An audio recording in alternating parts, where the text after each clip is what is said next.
your business. So don't like, especially any kind of business, what you want to do. You must know the business, you must know the customer. Otherwise, don't start a company like just looking to Twitter or whatever. So, okay, that company has raised that much. I can do that, like this kind of stuff.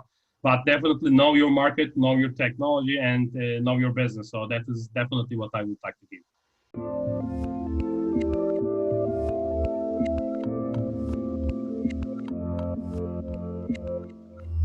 Hey everyone, this is Devin Miller here with another episode of the Inventive Journey. I'm your host, Devin Miller, the serial entrepreneur that started several 7- and 8-figure startups, as well as the founder and CEO of Miller IP Law, where we help startups and small businesses with their patents and trademarks.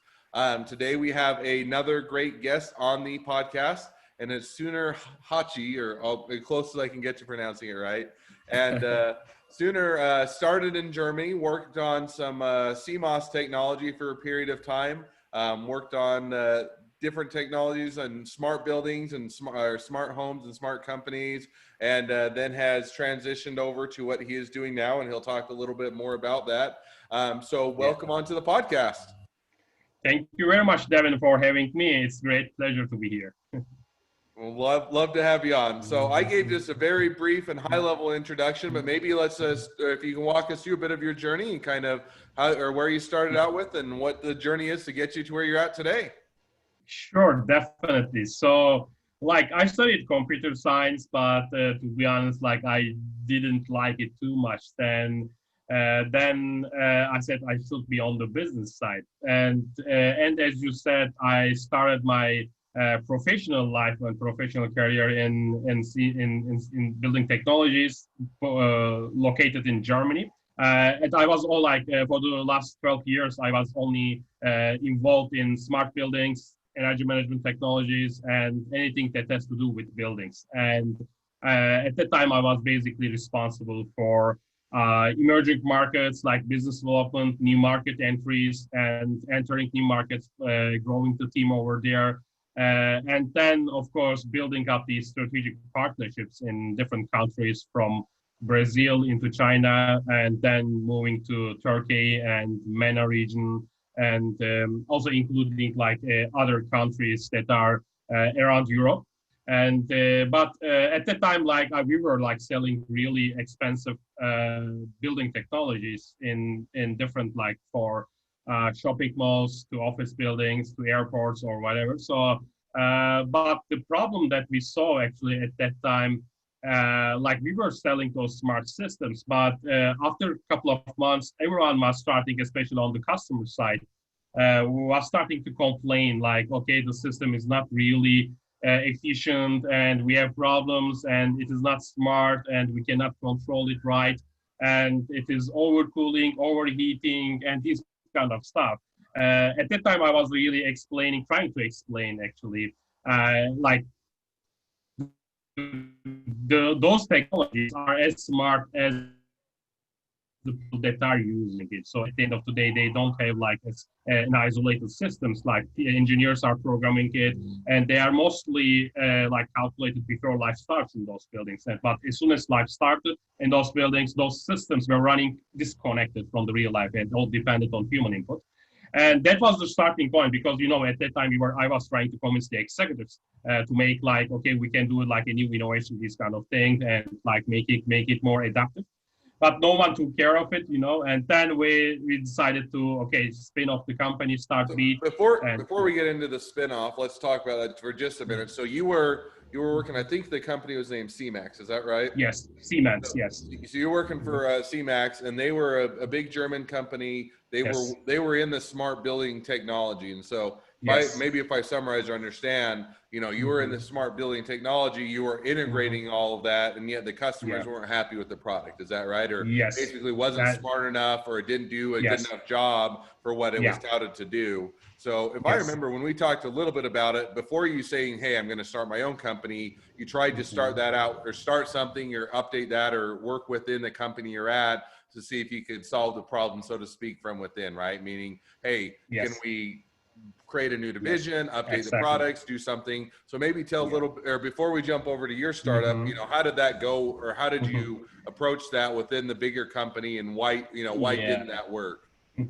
Yeah, at that time, like exactly, like it was kind of like entrepreneurship. So like not doing this spin-off, but trying to do something inside the company and like speaking with executives or department managers and people that can make a decision. So we were always because we were the one that were involved and speaking with the customers and being on site always on the field. And at that time, we were like saying, okay, look, we were getting these responses, and those are the customer feedbacks. Why don't we create like an additional system that can work on top of it? But like the bigger the companies get, it is like the processes takes too much time and too long time. So, and then they be like, and like these endless meetings, like, okay, we should have a meeting, let's do a meeting, and then a meeting after a meeting, and then a new meeting with another department, and then the IT department is going to involve this kind of stuff. And then it starts this endless process of those meetings, reports, and this kind of stuff. But nobody decides on something. And I tried like close to 1 year. So because that was really a problem, and we saw that that's really a pain in the market as well. But most of them, what I see is like, especially those big companies, they are focused on like, okay, generating new projects, generating new revenue, and then moving to another customer, moving to another country, and this kind of stuff. They don't want to stay and to be like binding to the existing customer for too long time, and therefore I think it was not like very even there was like a huge potential, but they were not really interested. And So, then actually we said okay, that's not going to happen. So one question. So was it the company? Because I think there are a lot of people that are probably in that. Hey, Mm-hmm. I've got an idea. Hey, if my company will approach it or pick it up, I think that it would be helpful to the company. So you're trying to work within the company that you have. Was it that the company wasn't receptive to it, wasn't listening, or is it just they moved too slowly for how you or for what you thought the market wanted? So because there's kind of that difference. Hey, the company Yeah. is big and it just moves slowly, but they're receptive and they're willing to implement it. Versus, Mm-hmm. hey, no, they don't even want to listen. They're not willing to. They don't want to have that input. They just want to do it the way they've always done it. Kind Yeah. of which flavor did it give you? Yeah, I think like in our case, like it was both. Like they were first not listening, and they were saying that okay, we have tons of other things to do, so we don't have the resources. Even they have the resources, but they don't want to deal with it. And usually, I think another problem was those like those executives or like this higher. They were like 20, they're in the same company for 25 years, 30 years, so they don't want to deal with a new thing or a newcomer that like us. Okay, like why don't I bother with those new things, and I have like my stuff to do, and this kind of stuff. And that was the biggest problem. But of course, like they were not fast enough, they were not like agile enough. That was there. But the bigger problem was they were not willing to do it, they were not willing to change as well. And I think that was the biggest part where they say that they okay, we don't do it, or that's not unnecessary, that's right now unnecessary, we don't do it. Okay, no, so that makes perfect sense. So Mhm. as you as you come to that realization or say now it's not going to work within the company, the confines of the company I'm at, but I feel there's an opportunity here. How was Yeah. that transition to going out on your own? Was it, hey, I'm going to start this as a side gig Mhm. and I'm going to work, Mhm. with the company I'm at now, or hey, I've got Mhm. enough savings, I'm going to go all in on this, or I went out and got Mhm. investors, or kind of how did you Mhm. make that transition from, from working the CMAX to doing something on your Mhm. own? So in that case, like I totally decided, okay, I will go full force on it. So because otherwise, I don't think that it will work. Like working part time, especially if you are trying to do something that is somehow like a deep tech kind of thing. Not like okay, I can do an e-commerce on the side, this kind of stuff. But if you are willing to do this really like high tech thing, then you need to be there like full time. So in my case, it was like okay, I will just quit my job and I will be there full time and full force, everything there. And luckily, I was also involved in with some um, executives from other companies like energy utilities from Austria, this kind of stuff. And I was speaking with them, and one of them backed me up as well at that time. So, and then I said, okay, we should start. And then it moved on. So I did not go that route that, okay, I can start part-time, I can work on the weekends and then try. That will never happen. So that is also what I also see as well, especially in tech startups. So either you go full everything on or you don't do it in the beginning. So in my case, it was okay. I will do it because also I have been speaking like with over 100 people before I took that decision, especially for like facilities manager, engineers, like other companies that had these problems and so on. And with all those feedbacks that I get, I said, okay, that's really a problem, and I can really focus on that. So short answer is you decided to go all in. You decided, hey, I'm Yes. going to quit my job, start this new Yes. thing. I think it's, you know, I've done some of my market research. I've talked with other people. I think it's going to be a good go of it. You know, Yes. so as you made that jump, you say, okay, I quit my job, I'm going to go all in. You know, was that a smooth transition? Did from day one, it started to work perfectly and you had customers out the door? Was it a slow build and ups and downs, or how did it go? How did that transition go from, hey, I've been working for a big company to, hey, I've got an idea, I'm going to start my own thing? Oh, okay. It was never like that easy. I wish that it was like that, but like it was really, it's like being responsible for your own company is really different. And it's not like you can say that, okay, I don't want to work today, this kind of stuff. But what we saw also is like, especially if you are on your own, like with the co-founder, of course, like who was the CTO. And in the beginning, it was really difficult to convince people, especially for potential B2B customers, to work with us because at the end of the day, we are a really new company that is like not even 1 year old. And in the first 1.5 years, it was really difficult. Then we also focused on the R&D and development. But after 1.5 years, it started to move on. But the first 1 year especially, it was really difficult to keep up with the market and then to do the researchers to convince people and this kind of stuff. It was not easy. So during that first year, you know, if it sounds like you're saying, hey, and I think that's, you know, certainly a valid, you know, issue a lot of companies face is, hey, we're a new companies, new startup, getting customers to trust us and to say, hey, we'll go with you, we'll give you money, we'll hire you.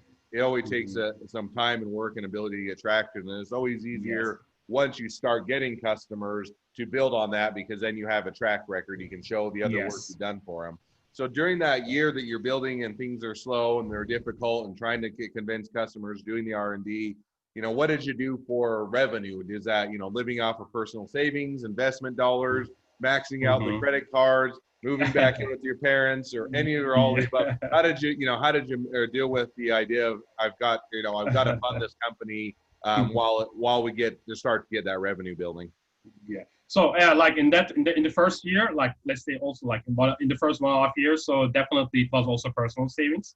And but also we were lucky that we started in Europe. So you know there are really fast track grant applications that you can do, and especially if you are working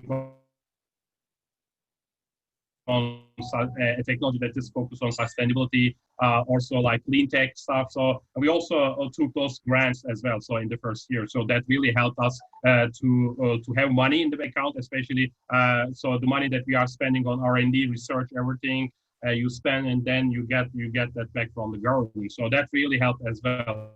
Especially, I think I can easily say that saved the first 1.5 years. So we received a couple of grants for our research, and then that kept us alive. So if local government was friendly, provided support and also grants, and then it sounds like a little bit of savings as well, kind of the combination of all of that. So now as you get the company, start to get traction, start to build it, how did that transition go? Does it continue to go upwards? Is it gone downwards with COVID? Is it continue to build things out, do more R&D, or kind of what's that transition been to kind of bring it up till today? Oh, okay. And after that, like after our first customer that we signed, after like that was close by the end of 2018, and then we also see that our technology is really working on a way that they also would like to work. So that was really a good fit for us. And then I think everything moved a little bit more faster because like the customer was really satisfied and they promoted us to other customers. There were these big holding companies that have like a couple of other companies as well. And then we jumped from each one to another. And that really was like moving really fast. And but also what we saw, especially in during that phase, is also like what it is something different that in your office that you are trying to do, but it is really different on the field. And at that time, for example, we were thinking that, okay, we can only have a software solution that can solve the problem, but we saw that it cannot be, it is not solving the problem. We need also the hardware. So then we developed the hardware as well. And then we said, okay, we have right now the hardware and the software, but we didn't have, for example, at that time, the controlling feature. We were thinking that, okay, if we provide like a real-time feedback reports, then everyone will look at it, everyone will take action according to those reports.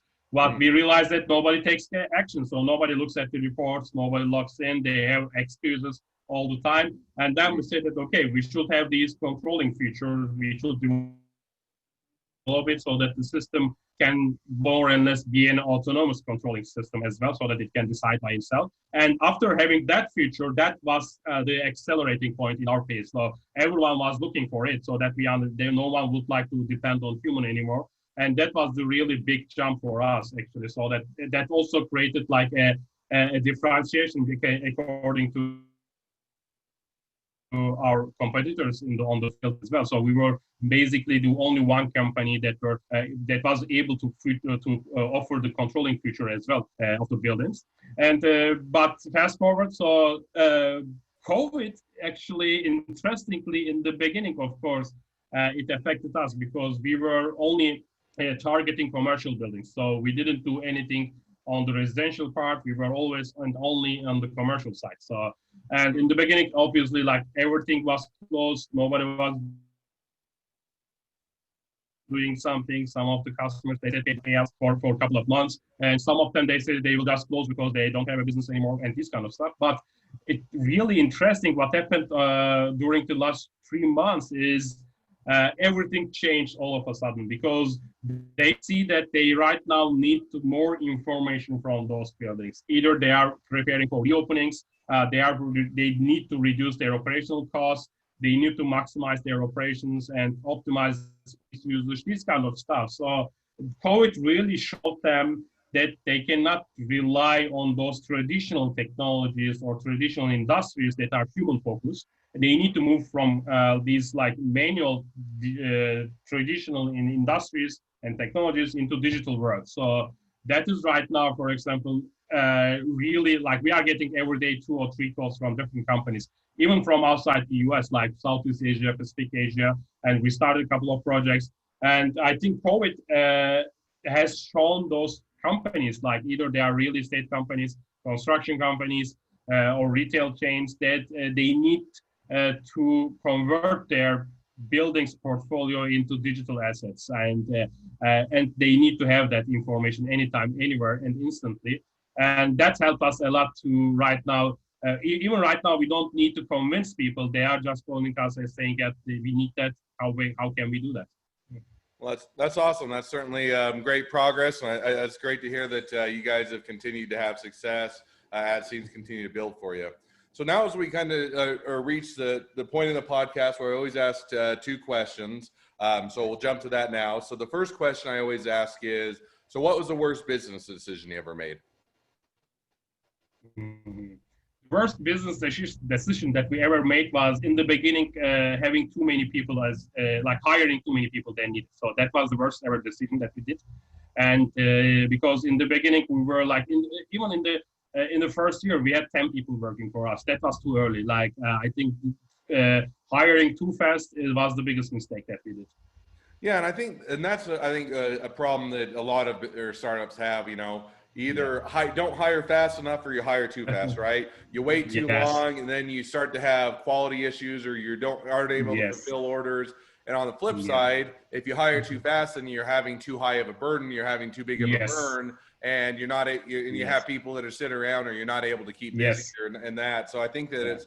it's always hard to find that sweet spot of where you Yes. hire just enough, you have the right amount of staff, you're not too Yeah. understaffed, or you're not too Yeah. overstaffed. So I think that's Yes. a great point.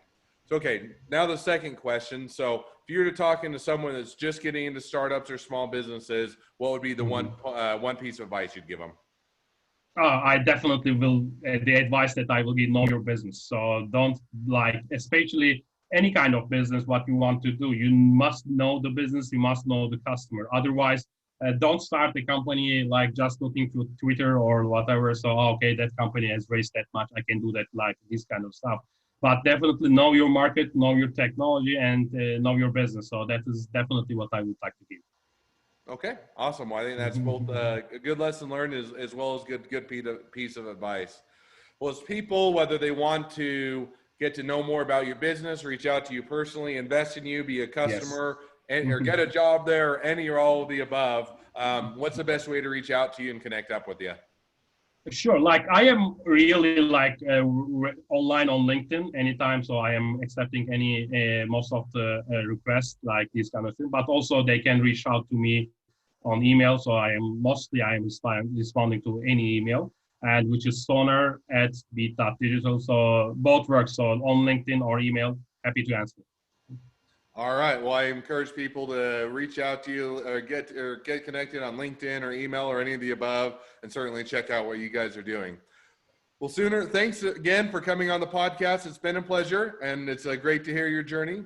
For any of you that also have a great journey to tell and you'd love to be on the podcast, feel free to go to inventivejourneyguests.com and apply to be on the podcast. If you're a listener, make sure to click subscribe so you can get a notification when this episode and all the other episodes come out. And lastly, if you ever need help with patents and trademarks, feel free to reach out to us at Miller IP Law. We're always happy to help.